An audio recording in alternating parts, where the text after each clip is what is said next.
আপনি তো মেহজাবিন বলেন, মেহজাবিনই ঠিক আছে। ওকে, আমি কিন্তু মেহুও ডাকি। মেহু, মেহু তো আমার ফ্যানদের দেয়া নাম। তুমি কিন্তু একবার আমাকে বলেছিলে যে তোমার নাম মেহজাবিন না। দর্শকরা শুনে কিন্তু এখন অবাক হবে যে মেহজাবিনের নাম মেহজাবিন না, তাহলে কি? ওয়েল, লাইক সবাই তো মেহজাবিন বলে, তো এটার উচ্চারণটা আসলে একদমই অন্যরকম। ইটস মেহজাবি। মেহজাবি। হ্যাঁ, এন বা ন আচ্ছা, এটা কিন্তু সাইলেন্ট। তো সামহাও আসলে এটা আমি বুঝাতে পারি নাই, অনেকে বলতে পারে নাই। তো পরে আমার মনে হলো এটা নিয়ে আসলে এত টানাটানি, এত বারবার বুঝানোর কিছু নেই। যেটা সবাই ভালোবেসে ডাকছে সেটাই থাকুক। আর তাছাড়া আমার ফ্যামিলি আমাকে জেনিফার ডাকে। জেনিফার। হ্যাঁ। এবং সেখান থেকে কি জেনি, মানে সবাই অনেকে তোমাকে জেনিও ডাকে? আমার ফ্যামিলি আমাকে একেবারেই জেনিফার ডাকে, আমার রিলেটিভসরা জেনিফার ডাকে, কেউ মেহজাবিন আসলে ডাকে না। আর সেই জায়গা থেকে এখন আমার যারা আশেপাশে আমার বন্ধুরা আছে ওখানে ওখানে অনেকেই আমাকে আসলে জেনি ডাকে, ওটাকে আরো শর্ট করে ফেলেছে।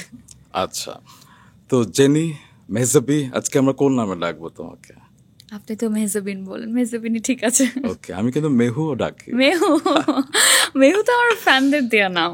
হ্যাঁ হ্যাঁ হ্যাঁ, প্রায় বলে I যে love মেহু। it.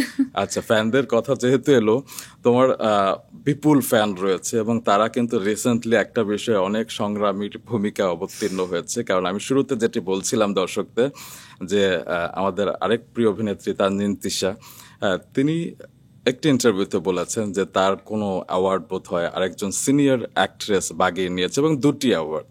তো রিসেন্টলি সেখানে অনেকেই তোমার নাম যুক্ত করেছে, তোমার ছবি সহ যুক্ত করেছে, অনেকে ধারণা করছে সেই মানুষটি তুমি। আসলে কি তাই? আপনার কি মনে হয়? আমারটা আমি পরে বলছি, তোমারটা আগে বলো। Actually, it is unfortunate because এরকমটা যদি আমার কলিগের সাথে হয়ে থাকে, এরকমটা আমার সাথেও হতে পারে।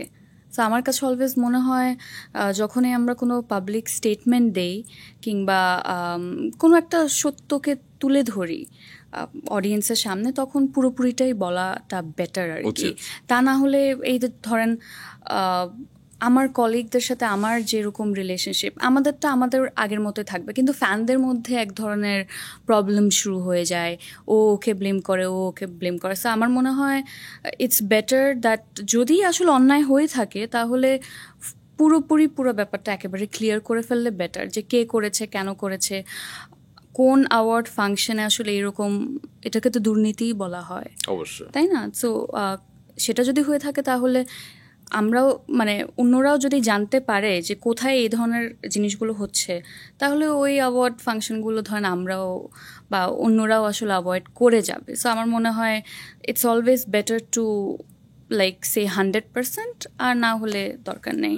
আমি যেটা দেখেছি অনেকে তোমার নাম মেনশন করেছে এই কারণে, কারণ তুমি রিসেন্টলি মেরিল প্রথম আলো অ্যাওয়ার্ড পেয়েছো 2টি। আমি 2019-এও পেয়েছি, এখনো পেয়েছি। হ্যাঁ, সো এবং সেই তোমার 2টি অ্যাওয়ার্ডের যেই ক্যাটাগরি ছিল, আমি দেখেছি সেখানে তানজিন তিশার নমিনেশনও ছিল না। হ্যাঁ, তাহলে তো তানজিন তিশার পাওয়ার কোনো সম্ভাবনা নেই। তার মানে সে হয়তো তোমাকে মিন করেনি, অন্য কাউকে মিন করেছে। দেখেন, ডেফিনেটলি এখানে আমাকে মিন না করাটাই স্বাভাবিক, যেহেতু আসলে তিশার নমিনেশন ছিল না।